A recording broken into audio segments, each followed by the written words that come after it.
Sebuah keajaiban pranatal terjadi di dekat muara Sungai Calumna, Afrika Selatan pada 22 Desember 1938. Marjorie Courtenay Latimer, kurator Museum East London, sedang melakukan kunjungan rutinnya ke dermaga. Ia memeriksa apakah ada tangkapan yang tidak biasa dari para nelayan setempat. Tiba-tiba ia melihat sirip aneh yang mencuat dari tumpukan ikan buangan. Karena merasa penasaran, ia segera membersihkan lendirnya dan menemukan sesuatu yang sungguh luar biasa. Seekor ikan berwarna biru pucat dengan bintik-bintik keperakan, sisik yang tipis, dan memiliki 4 sirip yang hampir menyerupai anggota tubuh. Ukurannya pun sangat besar, panjangnya mencapai 5 kaki dengan berat sekitar 127 pon.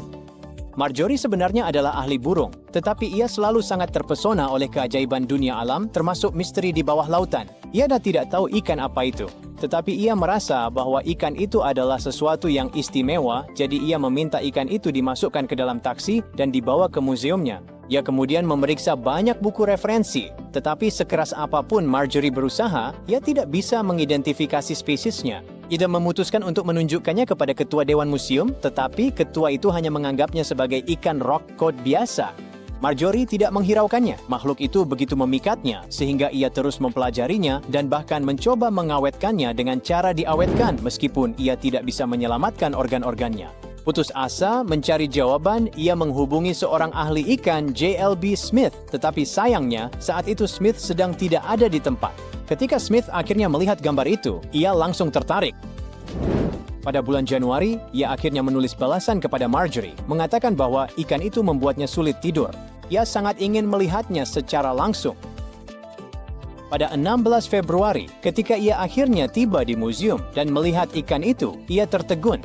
Tiba-tiba ia menyadari bahwa ia sedang melihat seekor coelacanth, spesies yang diyakini telah punah 66 juta tahun yang lalu.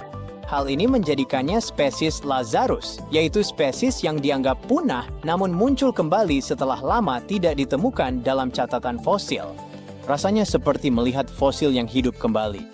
Para ilmuwan mengira makhluk ini telah lenyap bersama para dinosaurus. Berkat kegigihan Marjorie, penemuan ini menjadi salah satu temuan biologi paling luar biasa di abad ke-20. Seluruh genus Latimeria dinamai untuk menghormatinya. Ternyata, ikan itu tetap hidup santai di perairan laut dalam, sama sekali tidak terganggu oleh hantaman asteroid selama jutaan tahun. Saat ini, setidaknya ada 2 spesies coelacanth yang diketahui masih ada. Keduanya berasal dari garis keturunan purba yang berhasil bertahan melewati ujian waktu. Mereka kebanyakan hidup di Samudra Hindia, dengan beberapa yang berkeliaran di sekitar Indonesia. Coelacanth tampak dan berperilaku sangat berbeda dari ikan-ikan lainnya. Sirip mereka yang menyeramkan sebenarnya bergerak dengan cara yang mirip seperti gerakan lengan dan kaki manusia. Mereka juga memiliki sendi khusus di tengkoraknya yang memungkinkan mereka mengangkat sebagian kepala saat makan. Itu karena mereka berkerabat dengan tetrapoda, makhluk yang pertama kali melangkah keluar dari air ke daratan. Michael Smith adalah seorang naturalis asal Inggris. Pada Juli 2018, ia menjelajahi pegunungan Wandiwoi yang terpencil di Papua, Indonesia. Ia berada di sana untuk mencari bunga langka dan indah yang disebut rhododendron. Namun secara tidak sengaja ia memotret makhluk aneh. Smith menjadi sangat penasaran dengan hewan ini. Ia kemudian kembali untuk ekspedisi lain, kali ini bersama pemandu lokal. Jadi menghabiskan 10 hari yang berat mencari di pegunungan yang tinggi. Medannya sangat berat, dengan hujan terus-menerus, tanah yang licin, dan lintah yang merayap masuk ke dalam sepatu mereka. Ketika mereka sudah kelelahan dan hampir menyerah, keajaiban pun terjadi. Tim akhirnya berhasil melihat dan memotret hewan langka tersebut. Makhluk yang sangat lucu ini ternyata adalah seekor kanguru pohon Wandiwoi, yang selama lebih dari 90 tahun lamanya telah dianggap punah oleh dunia. Pertama kali hewan ini ditemukan adalah pada tahun 1928.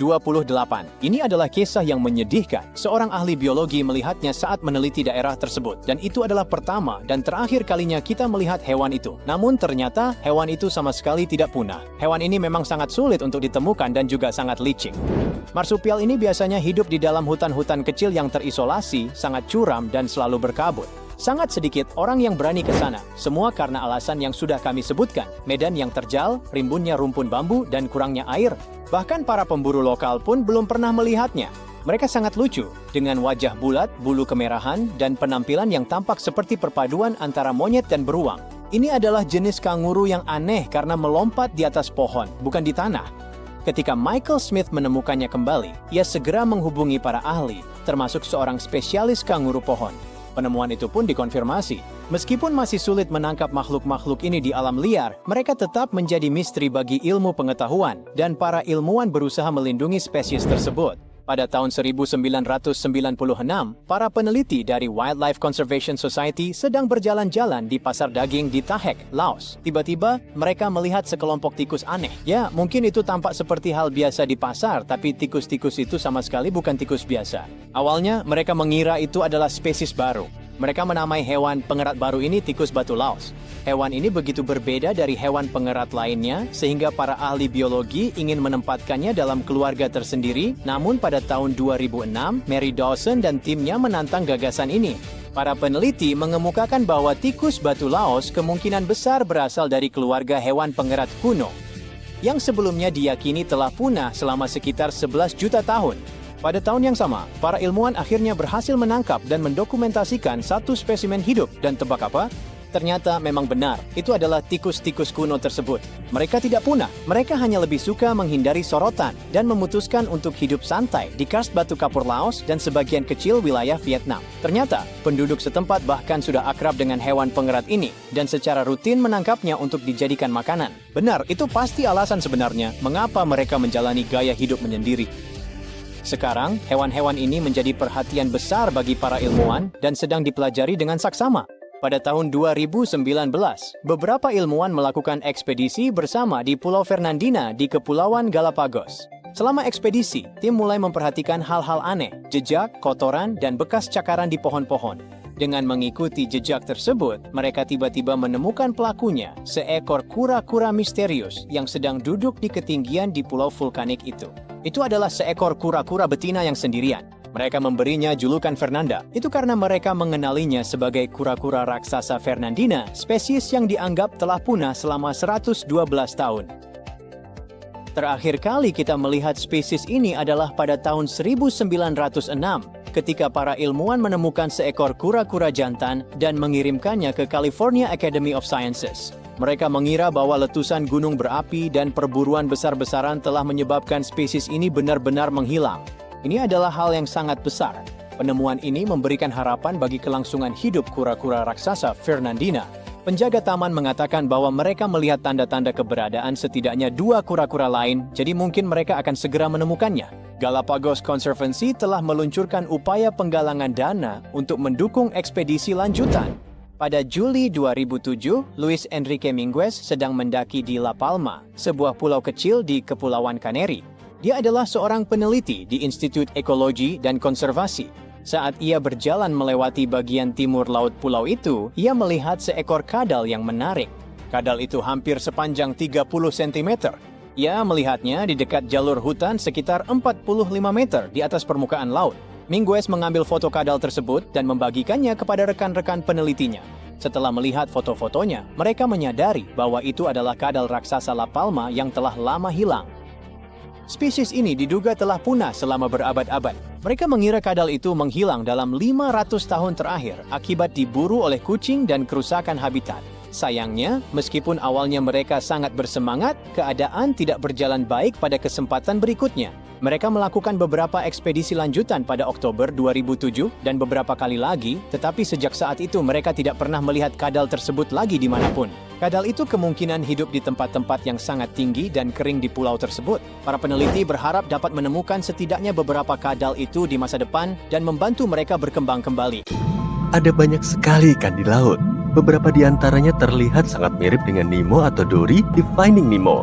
Lalu ada ikan kupu-kupu dan ikan gapi yang memang sangat cantik. Dan kemudian ada... apa itu? Aku bayar pengalaman menyelam bukan untuk melihat ikan ini. Anglerfish memiliki gelar tidak resmi sebagai hewan terjelek di dunia. Tapi aku nggak akan berani menyampaikan berita itu ke dia. Ada lebih dari 200 spesies anglerfish yang saat ini berenang-renang di suatu tempat di kedalaman yang suram di Samudra Atlantik dan Antartika, hingga sekitar 1,5 kilometer di bawah permukaan. Beberapa di antaranya lebih menyukai kondisi kehidupan yang berbeda, lingkungan tropis yang dangkal.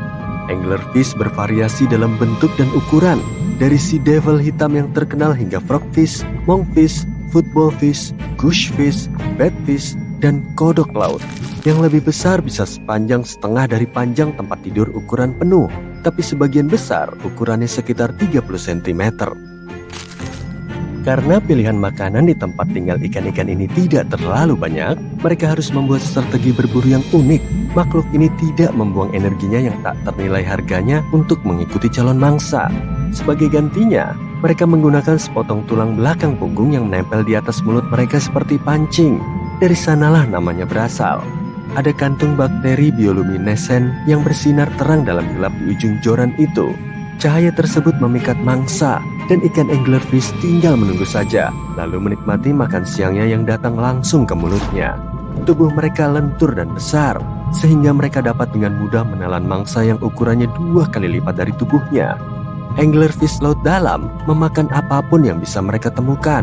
Spesies yang hidup di perairan yang lebih dangkal tidak pilih-pilih dan dapat memakan apa saja, mulai dari udang hingga siput dan ikan kecil. Namun, hanya anglerfish betina yang memiliki fitur joran yang keren itu.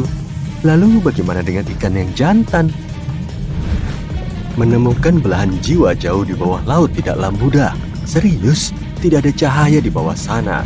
Ditambah lagi, suhu yang sangat dingin dan tingkat oksigen yang rendah. Anglerfish tidak bisa melakukan banyak kencan dalam kondisi seperti itu. Jadi mereka kawin untuk seumur hidup. Dan sebelum kamu kagum, aku harus memberitahu bahwa mereka melakukannya dengan cara yang cukup istimewa. Anglerfish jantan jauh lebih kecil daripada betinanya. Kontrasnya sangat mencolok sehingga ketika para peneliti pertama kali tertarik dengan kehidupan cinta makhluk ini, mereka mengira bahwa ikan-ikan jantan itu sebenarnya adalah anak atau larva yang nongkrong di samping induknya. Spesies anglerfish jantan tertentu memiliki reseptor yang memperingatkan mereka bahwa ada ikan betina di dekatnya. Setelah kawin, ikan jantan akan menggigit betinanya dan tetap menempel di kepala, perut, dekat ekor, dan area lain yang dapat diaksesnya.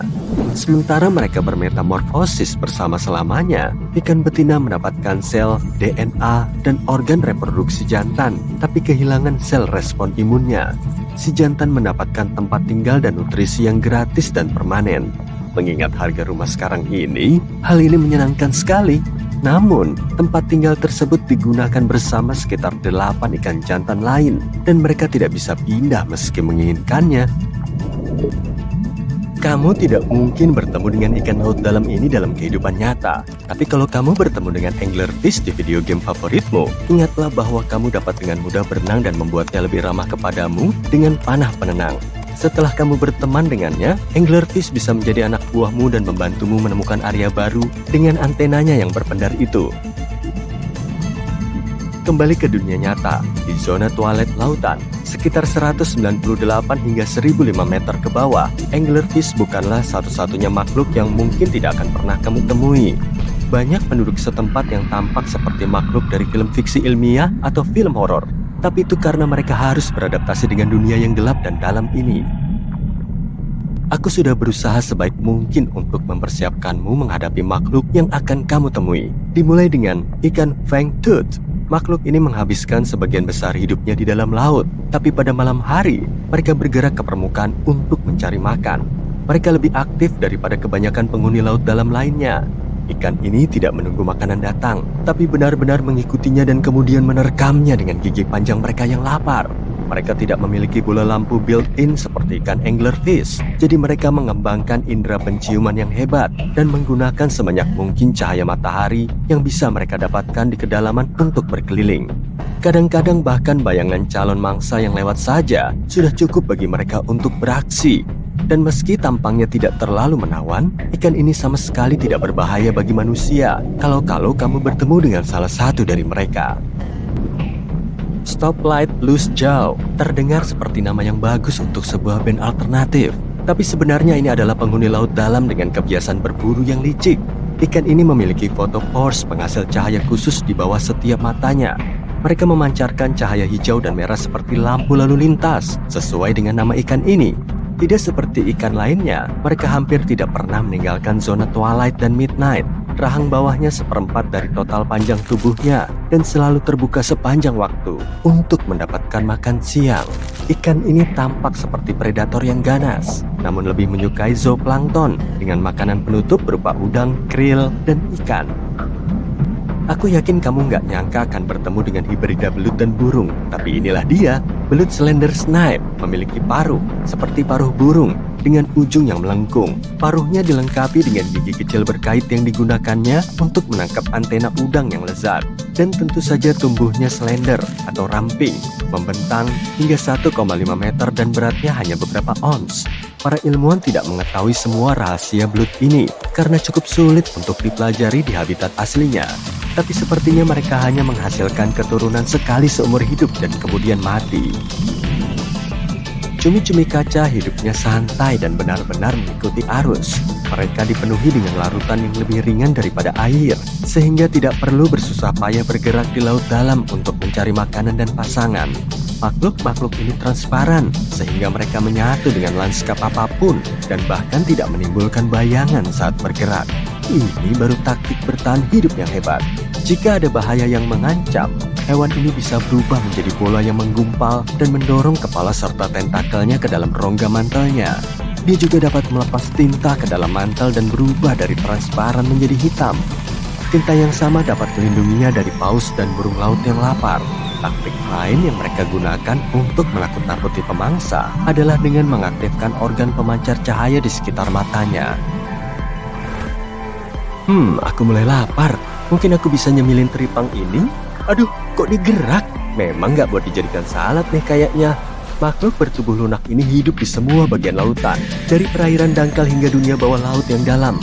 Sebagian besar dari mereka bergerak perlahan dengan kaki-kaki kecilnya, tapi ada juga yang merangkak dengan melenturkan tubuhnya. Teripang dapat melepaskan organ dalamnya ketika ada predator yang mendekat. Organ-organ yang lengket itu mengalihkan perhatian penyusup, dan teripang yang bahagia akan terus berjalan dan menumbuhkan organ-organnya kembali. Apa itu yang berkilauan di kejauhan? Sepertinya ada yang menjatuhkan permata ke dalam air. Itu adalah safir laut yang juga dikenal sebagai hewan terindah yang belum pernah kamu lihat. Beberapa jantan dari jenis Copepoda ini dapat berubah warna dari biru tua menjadi ungu, merah, atau emas.